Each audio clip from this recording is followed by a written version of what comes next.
E ele falou sobre essa coisa, né, que a gente acaba batendo demais, às vezes no Campeonato Brasileiro, no futebol brasileiro, e ele disse até, né, eu acho que a gente tinha que dar mais moral para o nosso país, que cresceríamos ainda mais. Essa mentalidade de descredibilizar de alguma forma o nosso futebol é algo que a gente precisa mudar, Mauro Betting, se a gente quiser melhorar com o nível do Campeonato Brasileiro. Você concorda com o que disse o Gerson? O Vamp até disse ontem, e concordo com ele. É claro que o Campeonato Brasileiro não está no mesmo nível de uma Premier League, mas também, se a gente analisa aqui Campeonato Turco, Belga, né, segundo, terceiro escalão da Europa, não sei se está tão atrás assim. Dá para você discutir, sabe?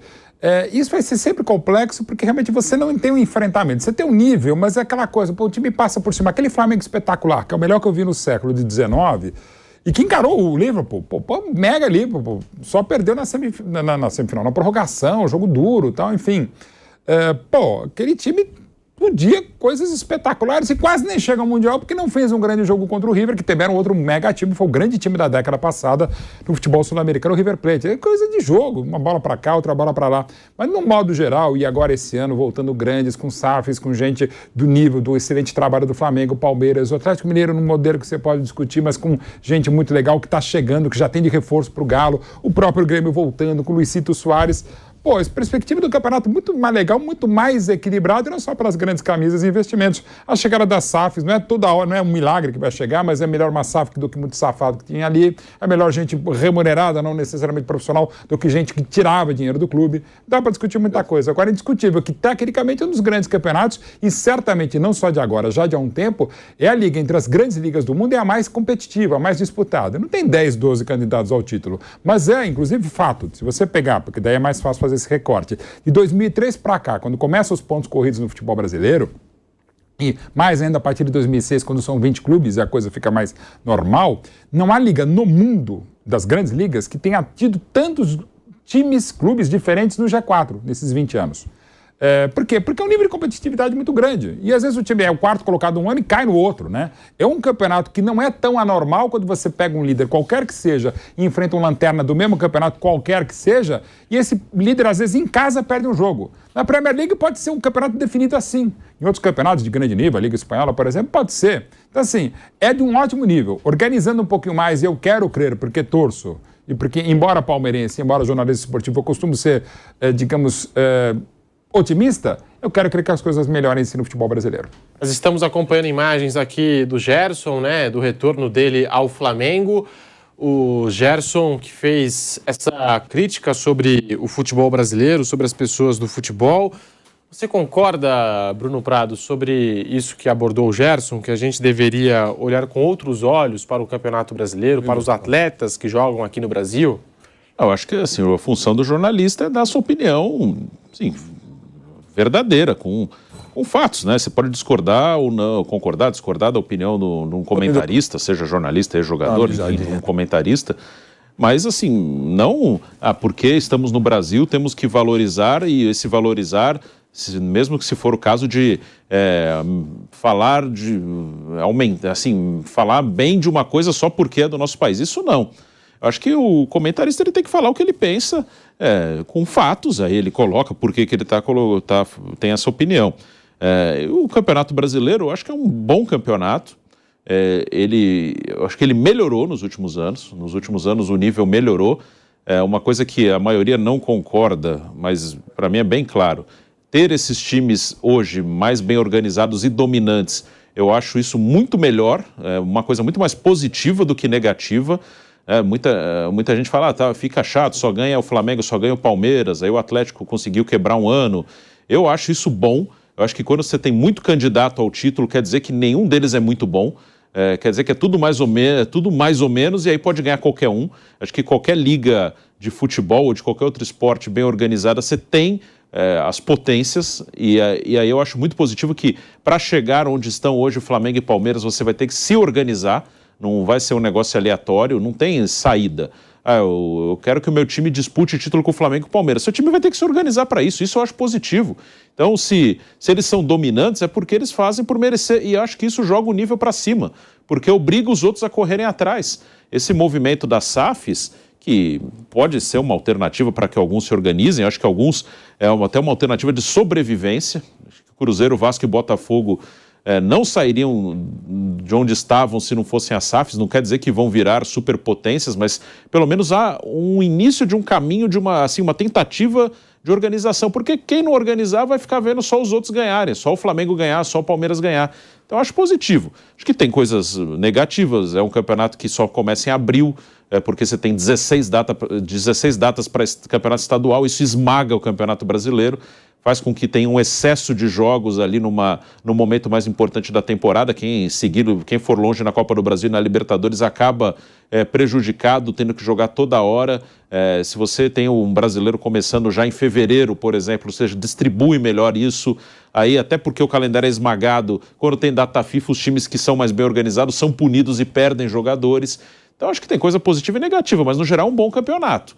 Acho que ele já melhorou nos últimos anos com a organização de alguns clubes e pode ser melhor por questões de calendário. Se o calendário for um pouco melhor, acho que melhora o nível. A arbitragem também acho que tem que melhorar bastante. E uma coisa que ainda tem que melhorar, mas também já melhorou, o gramado. Acho que já temos mais gramados assim bons, mas acho que numa Série A de um campeonato importante, todos os gramados têm que ser bons. Todos os gramados utilizados numa Série A de Campeonato Brasileiro têm que ser bons gramados. Isso a gente ainda não alcançou, melhorou, mas ainda tem gramado ruim num campeonato de elite aqui no Brasil, que não pode. Acho que todos os gramados utilizados na Série A do Brasileiro têm que ser gramados em boa condição. Deixe seu like aqui no canal do YouTube Jovem Pan Esportes. A produção agora me passou um dado bem interessante, Mauro César. Após a contratação do Gerson, o Flamengo agora é dono das 5 contratações mais caras da história do futebol brasileiro. O Gerson aparece na primeira colocação, 92 milhões de reais. Pedro na segunda colocação com 87 milhões de reais, empatado com Everton Cebolinha. Aí vem Gabigol, 79 milhões e Arrascaeta, 64 milhões de reais. São dados aqui do portal Globoesporte.com. Então, o Flamengo sempre movimentando nos últimos anos as principais contratações do futebol brasileiro. Mauro. Eu acho questionável essa ordem aí, porque pelo que eu estou entendendo, eles estão utilizando-se o câmbio do momento de cada contratação. Eu acho que a referência tem que ser o euro. Aí você atualiza tudo para o euro de hoje, né? Porque você compra um jogador com o euro, de repente, a R$4, lá em 2000 e sei lá quanto, né? Aí compra um outro jogador mais barato com o euro agora a 6, 5,70, 5,80, 6,50, muda completamente. Então não basta transferir para o real da época da negociação. Acho que para a gente ter uma noção tem que tentar colocar em euro para ficar algo mais próximo. Embora tenha euros, isso possa mudar, né? Você pega, por exemplo, quando o Alexandre Pato foi contratado pelo Corinthians há mais de 10 anos, há 10 anos, né? Exatamente 10 anos, janeiro de 2013. Ele custou 15 milhões de euros. Na época, as maiores negociações do futebol internacional eram 50, 60 milhões. Hoje é 222 ainda, a maior que a do Neymar. E tem outras de 100, 100 e pouco. Agora o Enzo Fernandes está para ir para o Chelsea por 120 milhões de euros, um volante. Negócio assustador, né?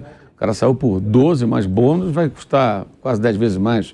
Então, até essa referência mudou.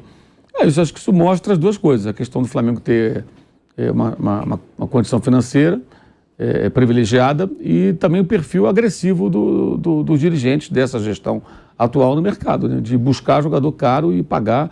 E tem outros aí. Você pega, por exemplo, o Ayrton Lucas, custou 7 milhões de euros. Foi contratado agora lateral esquerdo. E outros tantos jogadores também que não foram baratos. Você pega, por exemplo, o Léo Pereira, custou 6,3, se não me falha, milhões de euros, zagueiro. E outros tantos, né? Então, acho que passa muito pelo perfil também da diretoria, que eu acho assim, se tem condições, é o que deve fazer. Você tem dinheiro, você faz o quê? Quando você fala assim, o clube não é banco. Sim, o clube não é banco. Mas também quando o clube está quebrado, é aí que ele não é banco mesmo, que o banco tem dinheiro. O clube que não tem dinheiro, de banco ele não tem nada. Então, assim, mas quando o clube tem dinheiro, aí vale o raciocínio. Não, o clube não é banco, ele tem que investir. Não só em contratações, investir em estrutura, investir em condições de trabalho, tudo mais. Mas se tem condições de contratar jogadores caros de bom nível, tem que contratar aí o que eles fazem, né? E também venderam muitos jogadores, né?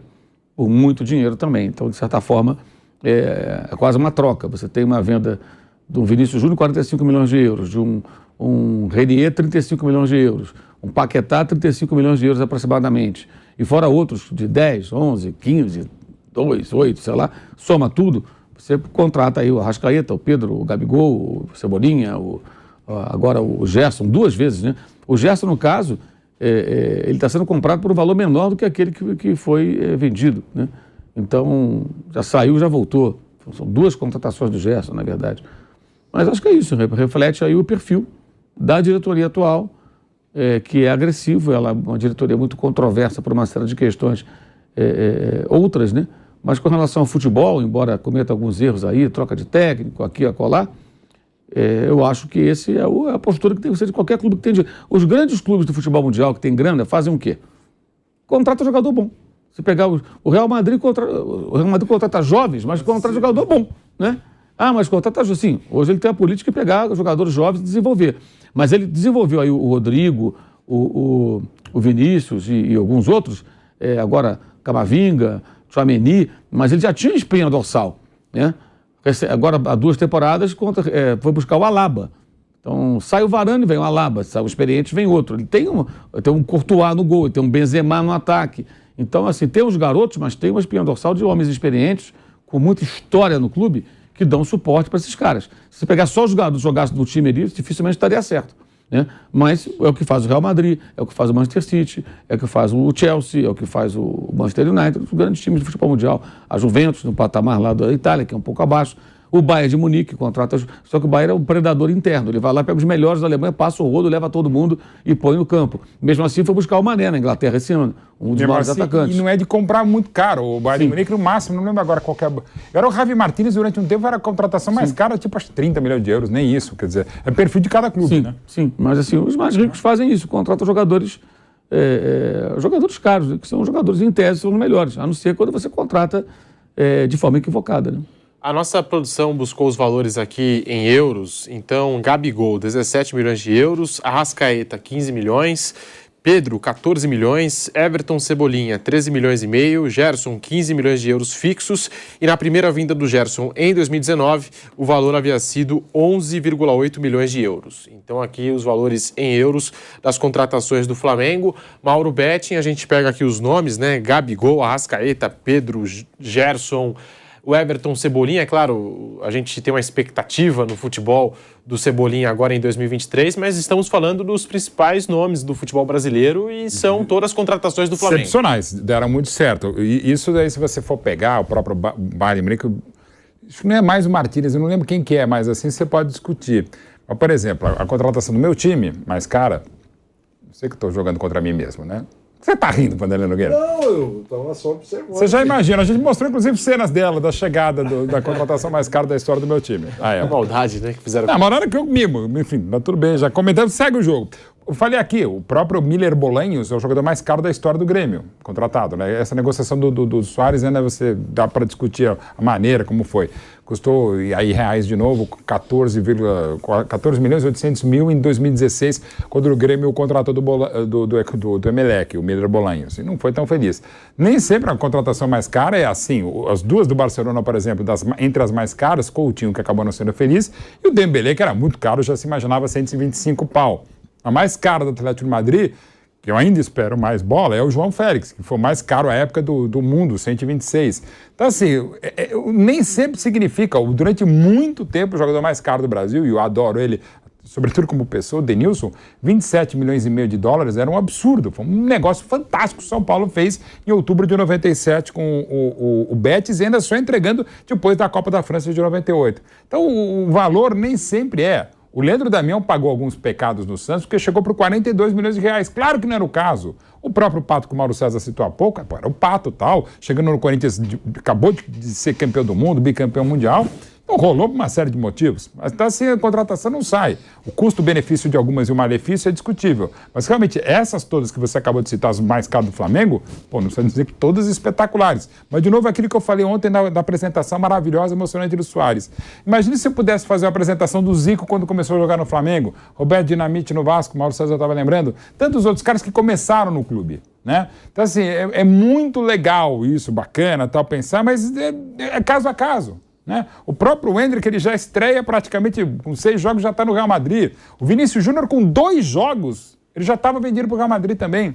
Então, assim, são casos e casos. Mas os do Flamengo, não são poucos os investimentos, mas tudo que o clube conseguiu e deverá continuar conquistando é inegável. Se a diretoria erra muito, como destacou também o Mauro César, em relação à administração do próprio elenco, sobretudo contratações de treinadores, e o fato de que eles acham que inventaram o Zico, o futebol e o beijo da avó em neta, ainda assim, eles têm um saldo muito positivo, os diretores do Flamengo. Tá aí, Vanderlei Nogueira, Bruno Prado, o Flamengo é dono das 5 contratações mais caras do futebol brasileiro e os nomes, né? Gerson, Pedro, Gabigol, Arrascaeta, Everton, Cebolinha, só craque, Vanderlei. E tem tudo a ver com aquilo que está faturando nos últimos tempos, né? Já foi aprovado há algumas semanas, aprovado o orçamento para esse ano, gira em torno de 1 bilhão e 300, por aí, um pouquinho para cima, um pouquinho para baixo. O Palmeiras aprovou o seu em torno de 900 milhões, não é isso, Mauro? 900 milhões, mas de qualquer maneira é importante e todos eles com um orçamento não projetando conquistas. É isso que é importante, não contando com a coisa antes de acontecer. Claro que tem potencial para faturar ainda mais, conquistando títulos, premiações, esse negócio todo.